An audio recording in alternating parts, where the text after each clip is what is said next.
Good morning, it's Graham Bibby on the 28th of August 2015, talking to you from Sydney after doing my talk for Saxo Capital Markets last night. Woke up this morning feeling a bit crooked, seemed to have got a bit of a cold and a bit of a chestiness about me, maybe caused by the volatility and the drop in the markets over this last week. So let's get straight into it. We've got the Standard and Poor's 500 here, and if you are an Insiders Club member, you will know that on Friday of last week in the morning, I sent out a signal to move 100% into cash. Doesn't matter what market you're in, what you were holding. My advice was 100% cash. The signal was 100% cash. So what's happened to the markets? Well, this is the S&P 500 and it fell off the cliff like this, and then we've just had this bounce. Right now, that's all it is a bounce. So the uptrend has been broken. If this turns over, then we're in a confirmed downtrend. But for right now, at least we can say the uptrend has been broken. Now, let's go through here and look at a few other areas. Okay, let's just come out of that. Let's go into my world. You can see all the things here that I watch. Let's go into my global roundup. Let's look at the Dow Jones Industrials.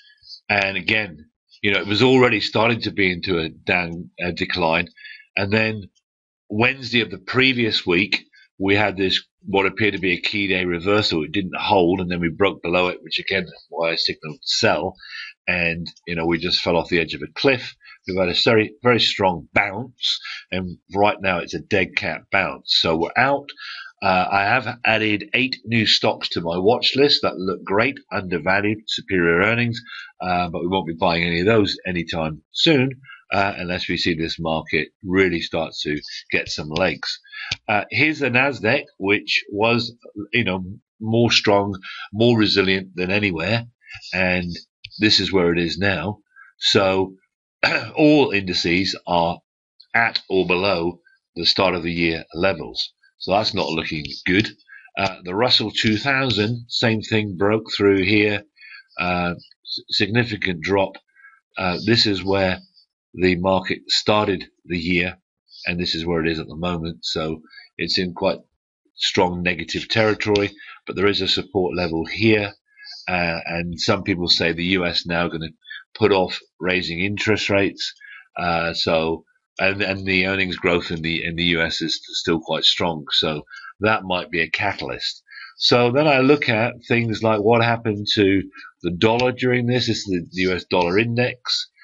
Funnily enough, it was falling, but it's risen with the markets. It's in this trading range, really.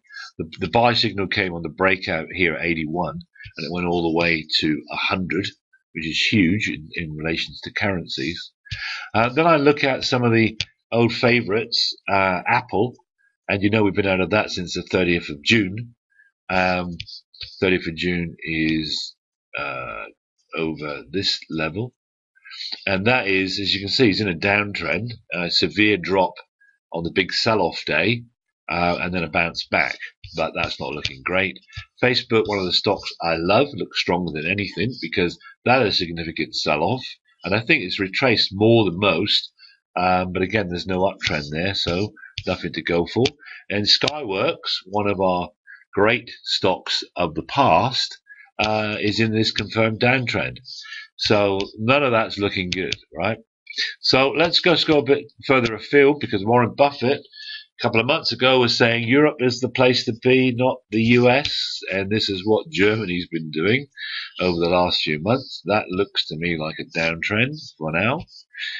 We go across to Hong Kong. Wow. This is the ETF, which is mirroring the index. And here it was touching 25, and it went down to below 18. That's 7. That's nearly a 30% fall.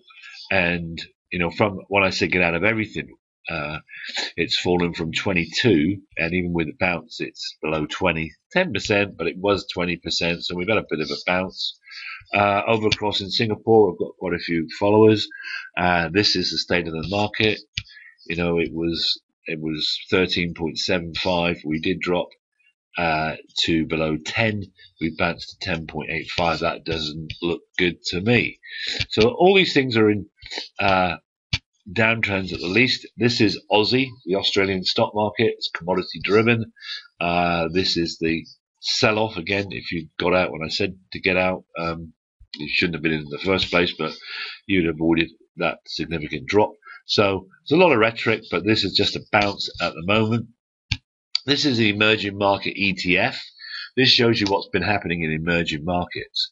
So a top was in August of last year. We did try a rally beginning of this year, but this one's gone from 31 and it went down to 11 from 31. So that is about a 60% decline, and it's 14 at the moment. So it's still over 50% down since May. But as they say, what goes up can come down, and I know what can go down can go up.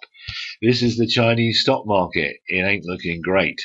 PEK, I told you, gave a buy on the breakout signal, which was here in July, and it gave a sell signal from buying at 28, gave a sell signal at 65 long before this drop. This is why we follow trends. This market is turned over and it's not looking healthy, and it's certainly not in a downtrend. So right now, cash is king. We'll sit on the sidelines. It's disappointing because I've got some great undervalued superior earnings, but the main thing that's important is the trend. And if there are more buyers than sellers, we're going up, and if there's more sellers than buyers, we're going down.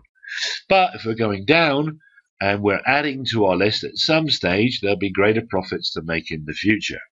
If you're out there, you don't know what to do, please contact me. If you've got portfolios elsewhere, please contact me. And if you're thinking of joining the Insiders Club, as always, the best time to join the Insiders Club was yesterday. And the second best time to join it is today. So this is Graham Bibby in 7 minutes and 7 or 8 seconds saying, have a great weekend ahead. We've been in the safety of cash through the volatility of this week. I'm doing a lot of research. I've got some gems in my watch list. I got some gems in my new special situation service, some extreme values, and I'm watching in my fund optimization service for ETFs of individual markets that have been beaten up in Asia and emerging markets for that turnaround signal. So from me, slightly crooked with a bit of a cold. Apologies if I sound a bit stuffly. Have a great weekend. Bye-bye.